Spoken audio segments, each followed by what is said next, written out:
Alright guys, now with Ole Gunnar Solskjaer under pressure at Manchester United at the moment about whether he will keep his job or um, who's going to replace him, a lot of people are asking. I think that's a little bit too soon, but I think there is a question to be had at what will it take for Ole Gunnar Solskjaer to be sacked by Manchester United.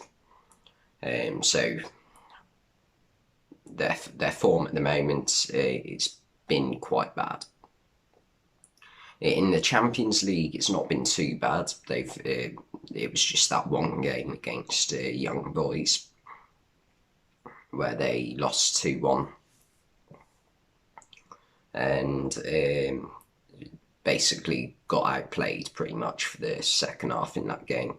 In the as well as that, in the Champions League, they beat Villarreal 2-1 with a last-minute winner, and Villarreal were by far the better side in that game, and they've just beaten Atalanta. But to be fair, Atalanta weren't great, and United did play quite well and should have scored more, but did have to come back from 2-0 down behind.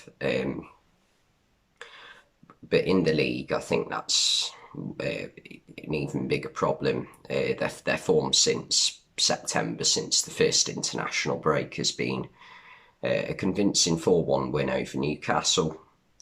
That's what you'd expect really from this group of players. A late 2-1 win against West Ham. Now West Ham are looking like a really good side, so again that's a good result. However, it did take a last-minute penalty save from David De Gea, but still good result. There's also been a 2-0 loss to 1-0 loss to Aston Villa, and a 1-1 draw to Everton, which Everton probably should have won, if we're being honest, with that Tom Davies squaring it to Yerry Mina situation. And also, more recently, the 4-1 loss 4-2 loss to Leicester, and also losing in the League Cup to West Ham at home. So it's definitely been patchy, especially in the league for United. And they've got a tough run of games ahead. They've got some really tough fixtures. And I think the only really easy game coming up is Watford. Their run of games includes Liverpool at home this Sunday and the reverse fixture against Atalanta, as well as a couple of other games against Big Six sides. And I think, and so I think he needs to win at least one of the games against the Big Six, and not basically he needs to win realistically half of this run of games until the next international break.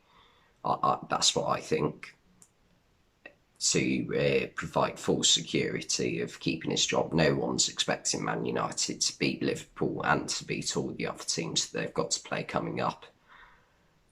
But I think for him to be sacked, I think if he doesn't win any more than,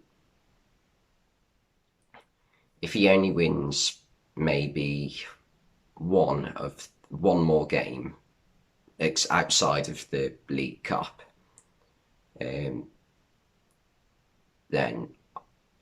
I think he will potentially lose his job, or he should. Obviously, there are going to be some Man United fans, like there has been, because obviously with Man United and Chelsea, and you could include Arsenal in that bracket. They've obviously recently employed former players as manager at Chelsea: Frank Lampard; Arsenal, Mikel Arteta; and Man United, Ole Gunnar Solskjaer. And Chelsea with Frank Lampard, didn't end well at all. It ended with them 8th in the league.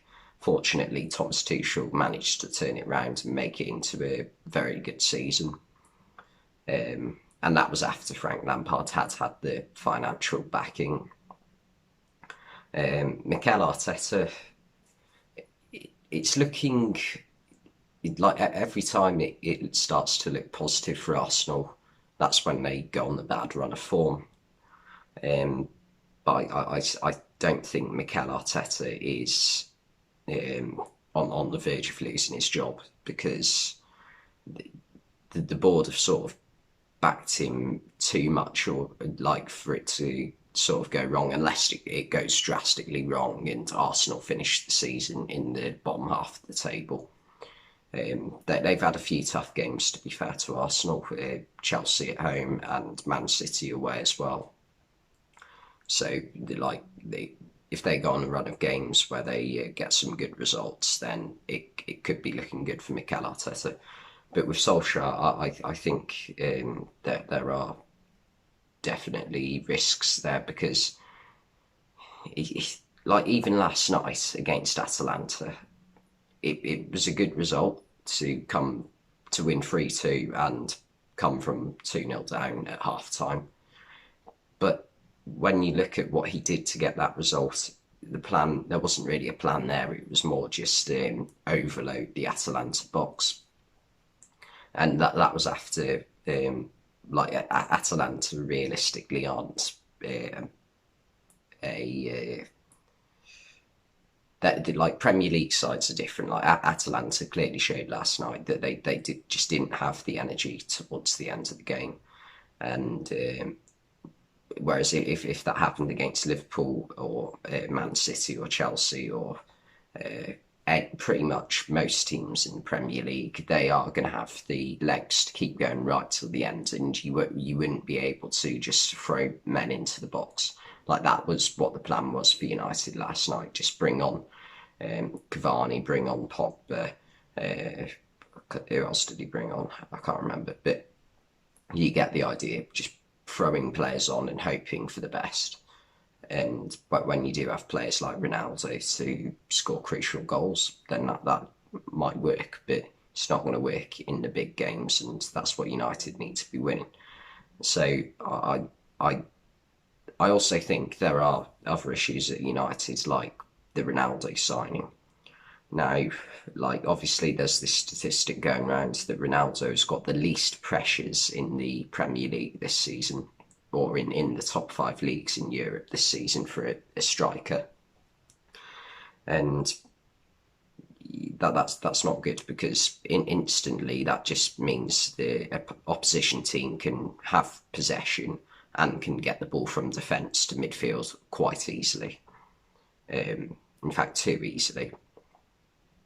Because even in players like Bruno Fernandes, Jadon Sancho, they are not the most pressurising players ever on defenders. And that is a problem for United, and also with the lack of a holding midfielder like Declan Rice or someone like that.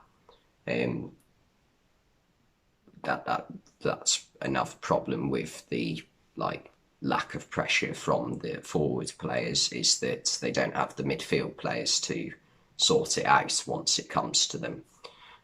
So I kind of think it's partly Ole's fault. I kind of think it's the fault of whoever it was who didn't prioritise signing a holding midfielder this summer.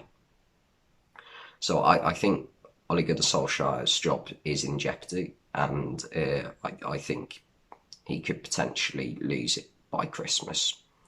Anyway, thanks for watching, and I'll see you next time.